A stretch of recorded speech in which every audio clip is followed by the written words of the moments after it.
بسم الله الرحمن الرحيم.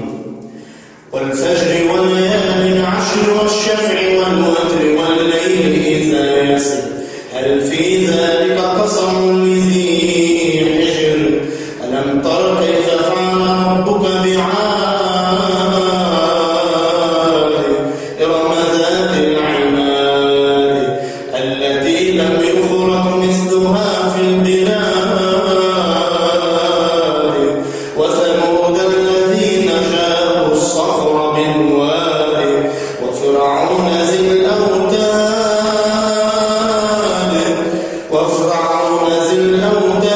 الذين طغوا في البلاد فأكثروا فيها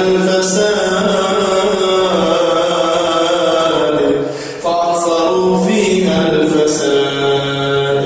فصب عليهم ربك صوت عذاب إن ربك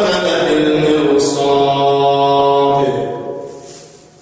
فأما الإنسان إذا ما ابتلاه ربه فأكرمه ونعمه فيقول ربي أكرمن وأما إذا ما ابتلاه فقدر عليه رزقه فيقول ربي أهانن كلا بل لا تكرمون اليتيم ولا تحاضون على طعام المسكين وتأكلون التراث أكلا لما وتحبون المال حبا جما كلا إذا دكت الأرض دكا دكا وجاء ربك والملك صفا صفا جيء يومئذ بجهنم يومئذ